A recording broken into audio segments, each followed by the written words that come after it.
वासुदेवाय। ओं नमो भगवते पुरुषोत्तमाय। ओं नमो भगवते। श्री कृष्ण गोविंद हरे मुरारे, हे नाथ नारायण वासुदेव। हे नाथ नारायण वासुदेव। हे नाथ नारायण वासुदेव। हे नाथ, हे नारायण, हे वासुदेव, हे प्राणप्रिय श्रीकृष्ण, आपणकर पादाब्जरे बार बार प्रणिपात करी आमे समस्ते अधम शरण जाउछु। कृष्ण कथारे प्रीति रखिथिबारु आमर एई प्रिय कार्यक्रम श्रीमद् भागवत कथा को माँ माने बापा माने तृतीय स्कंद 23तम अध्याय। देवहूति पत्नी रूपरे स्वामींकर निरवच्छिन्न सेवा करुचंती। श्रीमद् भागवत सुंदर उपदेश दौचंती। मन दे टिके ए कथा को सुनिबा। विगत पर्याय रे ए पद चर्चा हेइथिले भी आउ टिके दोहरेई नबा। स्वामीर मन जानी चित्ते सेवा करई अविरते। इंगित मात्रे आज्ञावहे भवानी भव सेवा प्राय। जदि संसार रे विचित्र गृहस्थी किए बोली पचरा जाए तेबे सीए हेबे भगवान शंकर आउ माँ पार्वती। ए उभयंकर घर बड़ विचित्र। हिमालय रजांकर कन्या पार्वती शंकर भगवान को विवाह कले। सकल राजकीय परिपाटी सेठी रहीगला। सुदु मशाणी पदारे रही भस्म चिता को देहरे बोली हड़ा बासुआ को बाहन करी त्रिशूल डंबुरु धरी बाघ छाल पिंधि चलुथिबा बैरागी शंकरंक सहित से घर करिए बोली आसिले। किंतु भागवत कहउचंती भवानी जेपरी भवंकर मन को जानी सेवा अर्पण करंती देवहूति सेहीपरी कर्दम महामुनिंकर सेवा करने को लगिले। यार अर्थ कौन ना अर्थ होची त्याग।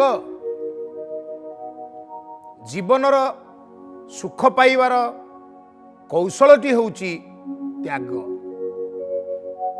आपणक पाखरे कंबलटी अच्छी आपण आउ दियोटी तीनोटी पांचटी विभिन्न भेराइटर कंबल इच्छा करुचंती। पैसा पाखरे अच्छी तेणु कंबल आपण किणी पारुचंती। दिने केबे फुटपाथ रे केही जणे शीतरे पड़िथिबा फटा अखा घोड़ी होइथिबा व्यक्ति देहरे गोटे कंबल घोड़े दियंतु। ता ओठरे जेउ हस फुटी उठिबो कोटी कोटी टंका ठारू से हस आहुरी मूल्यवान।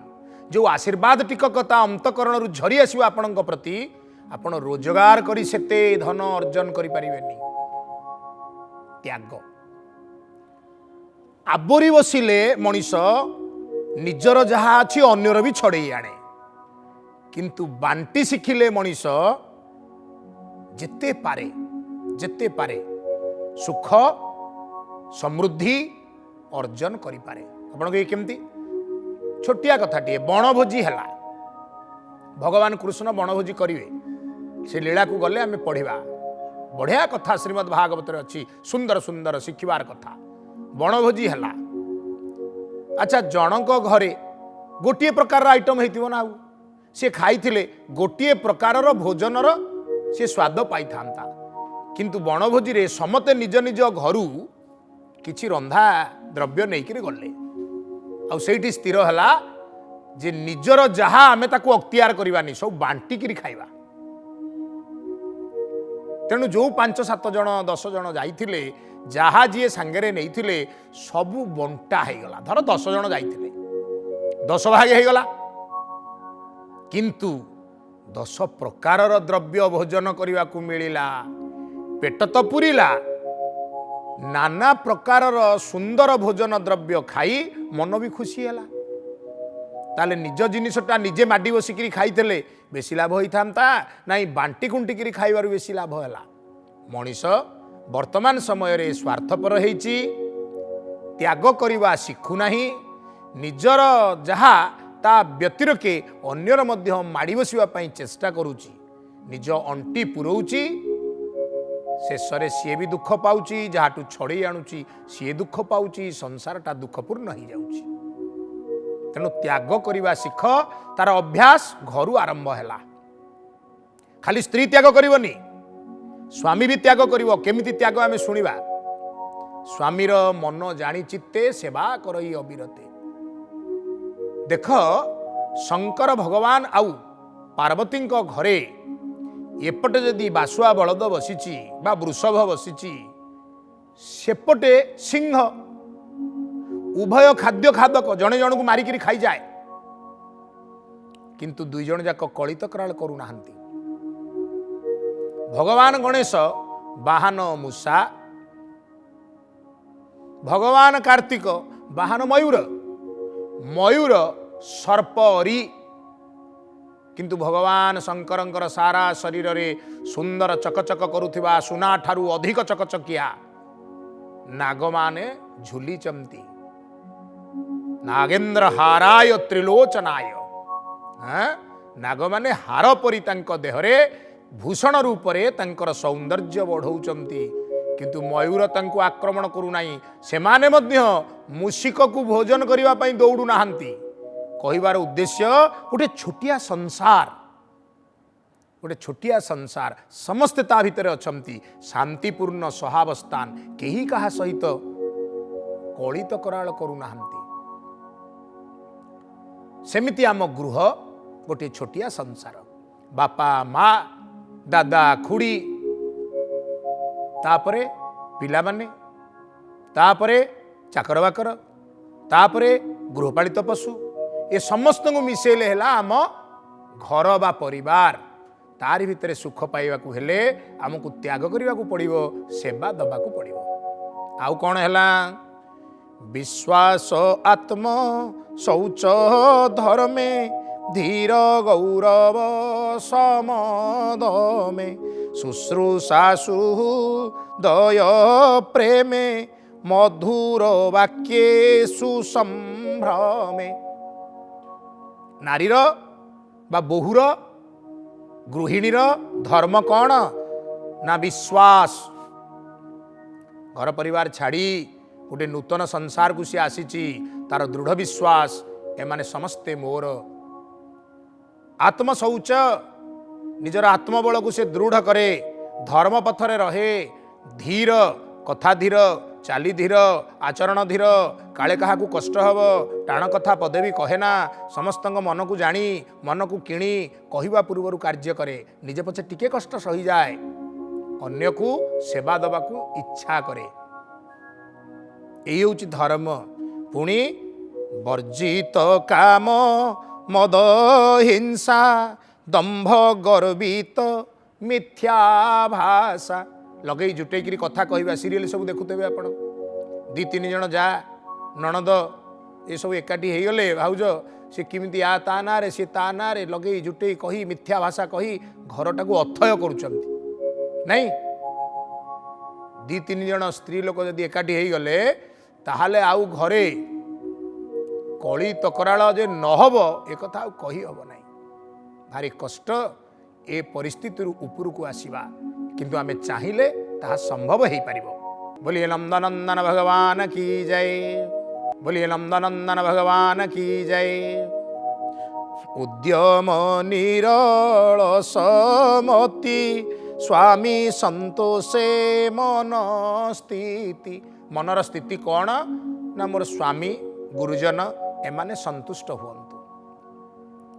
କର୍ଦ୍ଦମ ଏ କଥାକୁ ଲକ୍ଷ୍ୟ କରୁଛନ୍ତି, ନିରବଚ୍ଛିନ୍ନ ଭାବରେ ଦେଖୁଛନ୍ତି। ଜଣେ ରାଜଦୁହିତା ଯେ ସକଳ ପ୍ରକାରର ଭୋଗକୁ ବିଳାସକୁ ଅଙ୍ଗୀକାର କରିଥିଲା, ଆଜି वन मध्य पर्णकुटीर मोरी निकटरे बिना कौन अयस साधन रहुची कुश संग्रह करुची कुश सेजरे शोची यज्ञ समिध नहीं यज्ञ करने समय थोई दौची मु तपस्या बसिले मो पाखरे मोर दंड कमंडलू नहीं पहुँचे दौची कौन दिन मत कि मागुनी कौन दिन कहूनी या दरकार ता दरकार बड़ भाग्यवान से स्वामी जे स्त्री पाए आ स्त्री ता पाखरे कौन दाबी करे ना उभयंकर बुझामणा एत सुंदर हो जाए परस्पर को दिया नियारे से माने आनंद ही जाती गोटे कहानी मन पड़ुची अतिथि जड़े घरे पहुंचिले अतिथि सेवा होची बड्ड धर्म कारण अतिथि होचंदी देवता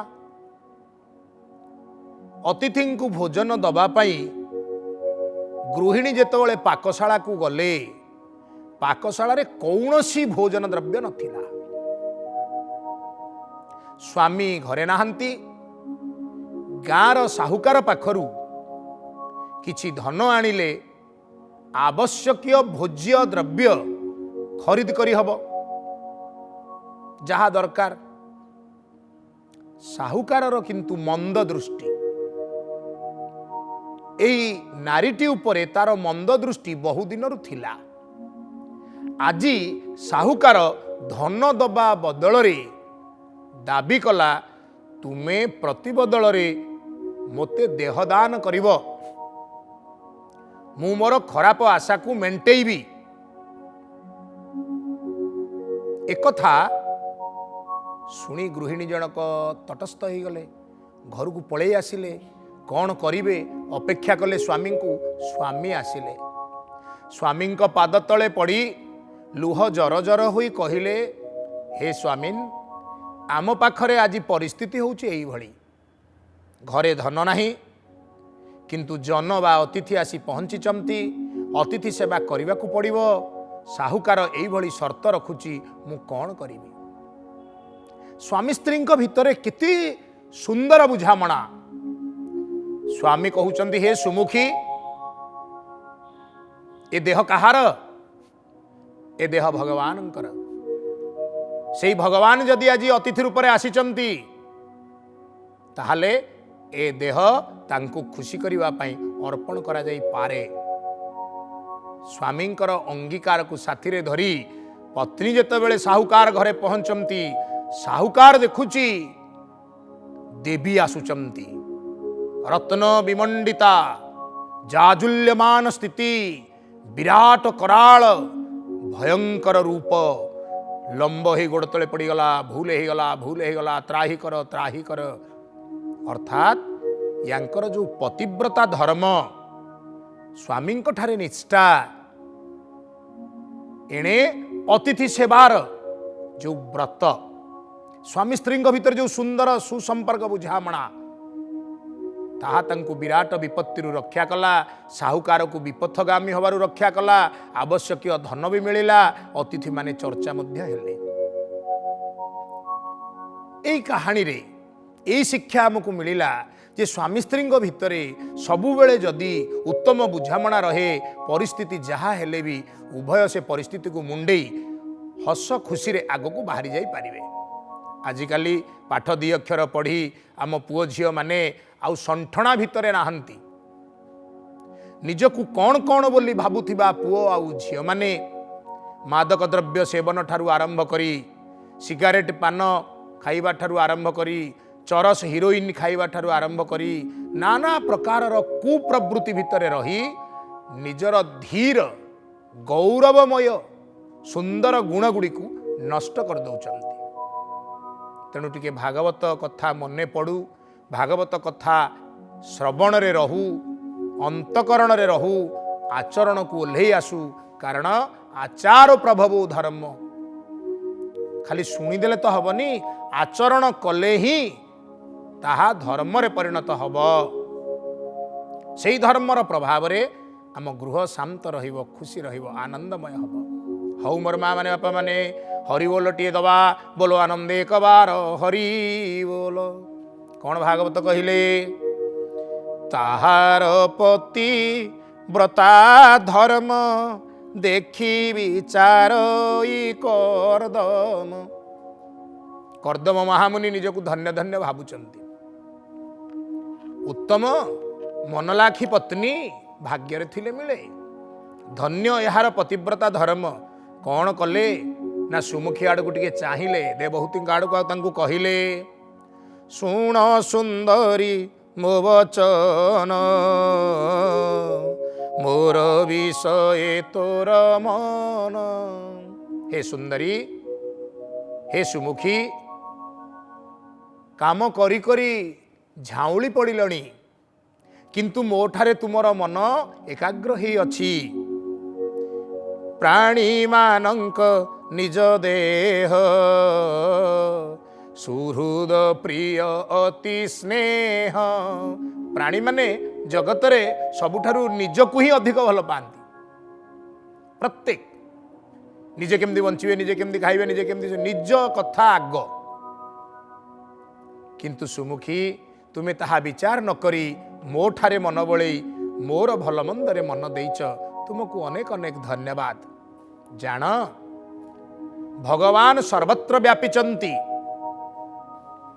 काष्ठ पाषाण तरु तृण सर्वत्र विजय नारायण।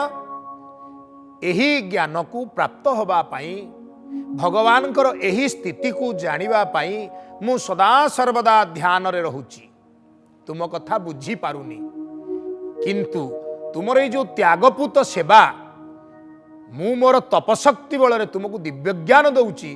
तुम्हें गोविंदंकर स्थिति कण कण में बैठे हैं राम कण कण में बैठे हैं श्याम से परिस्थिति को अनुभव कर। तुम्हें भी से गदगद आनंद पाओ जो आनंद मु अनेक साधन करी पाइछि मु अयसरे तुमको दे दउछि।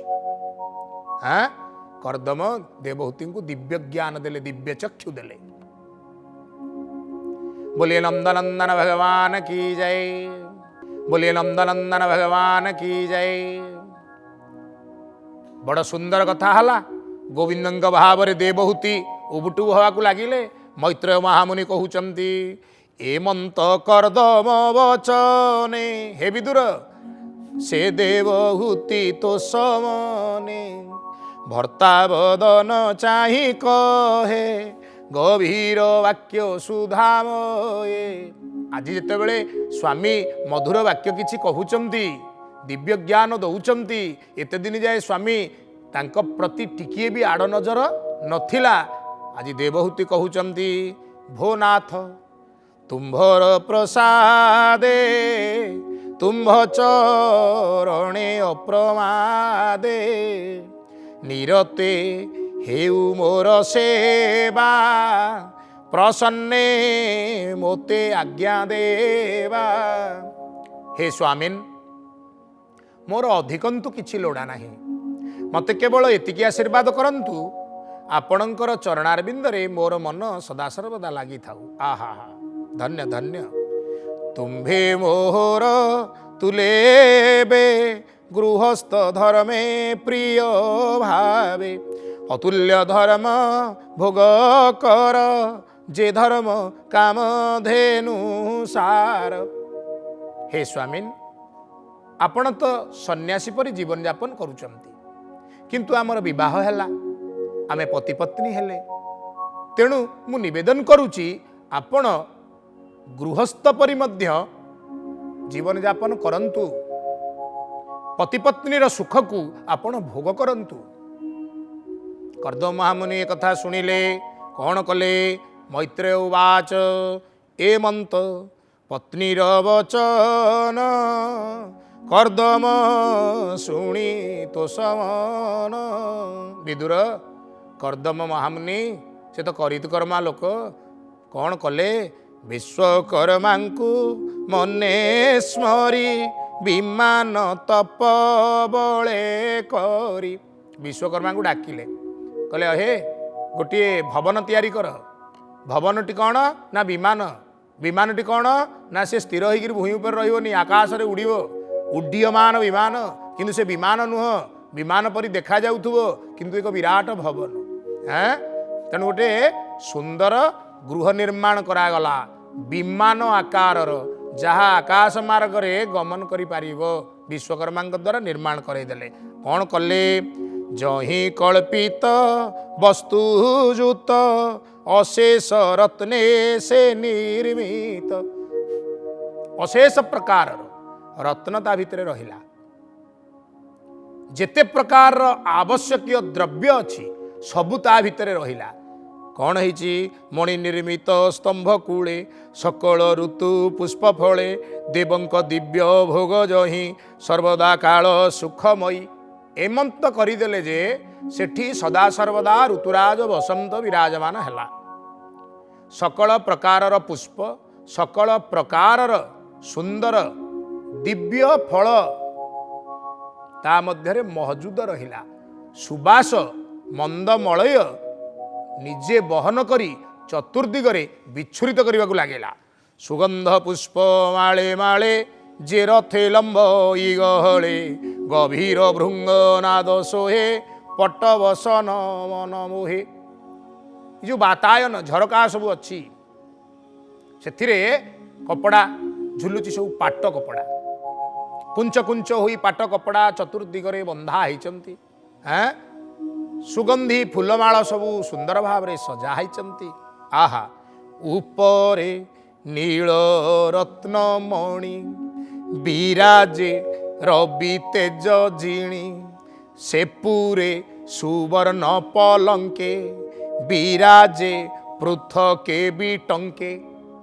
ता भितरे सुनार पलंक सुंदर अपूर्व तुली तलपर सेज।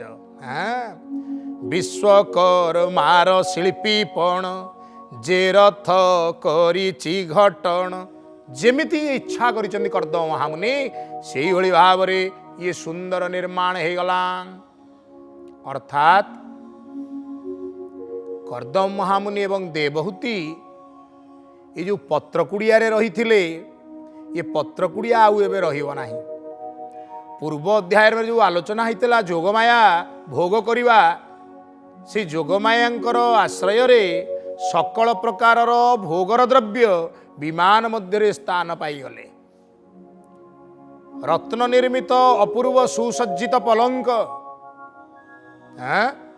कर्दम महामुनि देवहूति आड़ को चाहिए आउ कहिले सुंदरी सुण मो वचन ए तीर्थे तो से करे स्नान। सरस्वती तट ए तीर्थ स्नान कर पत्नी को स्नान करने को निर्देश देले। कहीं अनेक दिन हेलाणी स्वामी सेवारे रही जटाजुट हो गलानी देहरे हाड़माड़ बाहरी पड़िलानी चक्षु कोटरागत हो गलानी। हाँ देवहूति तांको शरीर रे जो चाकचक्य थिला ता स्वामी सेवारे मलिन पड़ी जाइछि किंतु स्वामी करित कर्मा त्याग को देखी देवहूति से कहउचंती हे देवहूति सुंदरी एई तीर्थरे जाटिए स्नान कल विमाने सुखे विजे कर चित्ते गोविंद नाम स्मर। ए माँ माने बापा माने भागवत केड़े मूल्यवान कथा कहउचंती कहले जो विमान जोठी मणि कांचन सकल किछि महजूद रहिचंती सकल प्रकारर भोग्य द्रव्य जोठारे अछि जोठारे काम कला परिपूर्ण हुई जीवन को उपभोग करने पाई प्रवेश करिवे कर्दम महामुनि देवहूति सेठी किंतु आदेश आसुची कर्दम महामुनिंकर देवहूति चित्तरे गोविंदंकर नाम को स्मरण करुथा जहा कर जीवन रे गोविंद नाम केबे हेले छाड़ना। शुक्ल निर्मित तीर्थ एही प्राणी की सर्व शुभ दे। बोलो आनंदे गवार हरि बोल। हेमंत स्वामीर वचने से देवहूति तो समने मलिन वस्त्र परिधान हृदय आच्छादि तुंगस्तन शिरे शोभित जटावेणी सुगंध अंगे लेपियाणी पशिला सरस्वती निरे जे निर सर्व पाप हरे बोलानंद एक बार हरि बोल। टीकक पूर्व कही सरस्वती नदी रे जेतेबेले प्रवेश करिगले देवहूति चमत्कार घटीगला। चमत्कार कौन से चमत्कार हैला आगामी पर्याय रे जानिबा। स्वामी सेवा कौन न करि पारे आजिर श्रीमद् भागवतंकर पाठरे यही कथा हमको शिक्षा मिलिला। काय मन वाक्य रे माँ माने मोर स्वामी सेवारे निजको नियोजित कर। आपण मानकर समस्तंकर गृहस्थ धर्म सुंदर हो गोविंदमय हो गोविंद कृपा करंतु एतिकी गोविंदंक चरण रे प्रार्थना करी आज पाई रहुची। पुणी भेट हेबी आउ गोटे अध्याय रे। ओं नमो भगवते वासुदेवाय।